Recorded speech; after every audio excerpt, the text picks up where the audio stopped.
I want to give everybody permission to dream again. Start dreaming again. Yes, work. Get your job. If you need a job, hey, pay the bills. I understand that. But don't put it before your gift.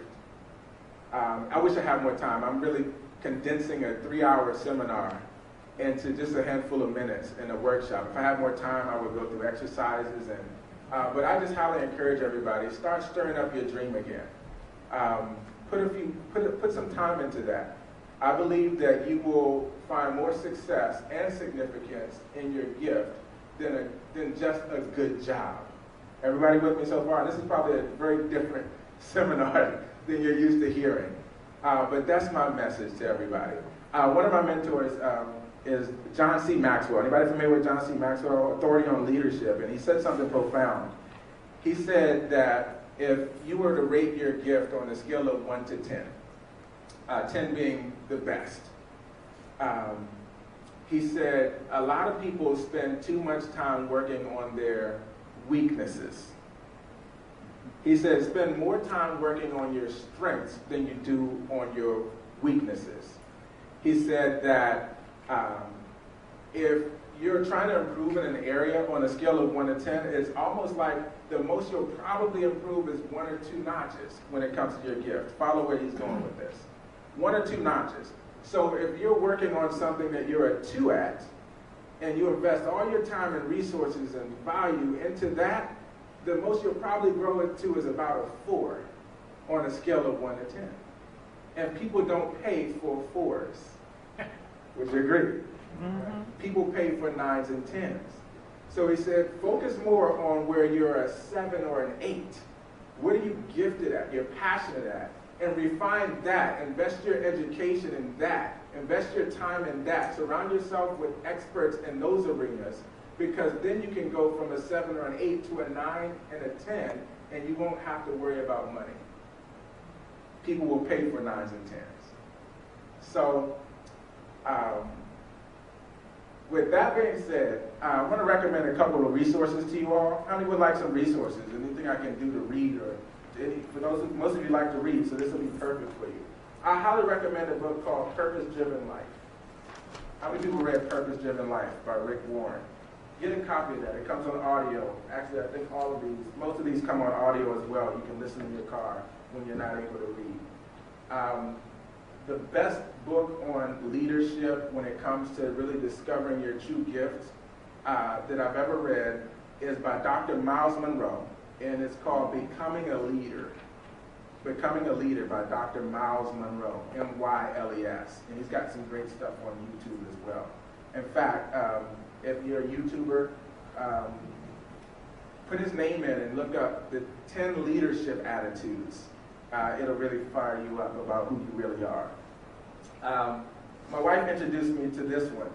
She studied personalities and career assessments and all sorts of things in psychology. It's called Please Understand Me, Too, about personality. I learned so much about myself, right? Great book. Anybody need me to slow down? Author? That's by Dr. David Keirsey, K-E-I-R-S-E-Y. There's another good one. It's funny, the guy that didn't like to read all these books. You should see my library.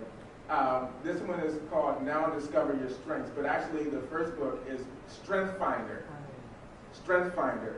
And that's by Marcus Buckingham and Donald Clifton. Strength Finder. That'll help you to identify where are my strengths, what are my natural abilities and skills. Everybody got that? On leadership, John C. Maxwell, I just quoted him about the scale of 1 to 10. Great book called the Maxwell Leadership Bible. For those that like biblical success principles, great book.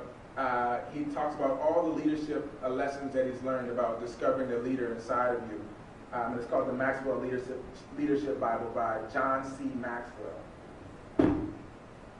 How many people feel like, but I just don't have the time. Where am I going to find the time? You know, or where do I start? I don't know what I want. Anybody ever felt like that before? It's kind of fuzzy. Just learning about goal setting is one of the most valuable things I've ever done in my life. I got a chance to spend time with a billionaire by the name of Paul J. Meyer before he passed a couple of years ago. One of the most life-changing experiences ever. He was running 43 corporations before he passed. President of none. That was his claim to fame. You know, owner of a gazillion companies, president of none. That's something to be said. How many people struggle to just run one business, right? But he was so effective, probably the most effective person I've ever met in my life with his time. And he probably produced 10 lifetimes worth of things in his lifetime compared to normal standards. But first it was inspiring, and then it was overwhelming to look at all of his accomplishments. And it made me feel like this is impossible. He's just gifted to accomplish things.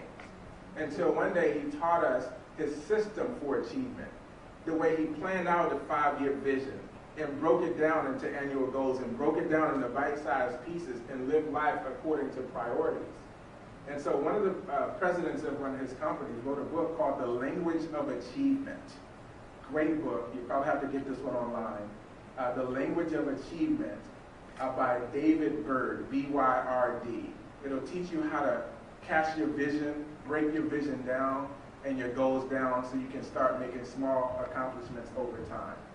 Speaking of that, there will come a point in time where you might get overwhelmed and you might feel like this is too much.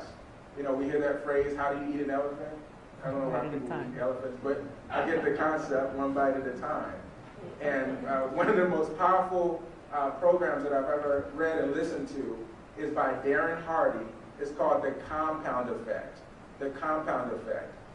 You will be convinced that you don't have to do everything in order to create great results. In fact, he's the head of success. He's the publisher of Success Magazine now. So he interviews the most successful people in the world. Oh, it's up here? Oh, perfect. This is The Compound Effect.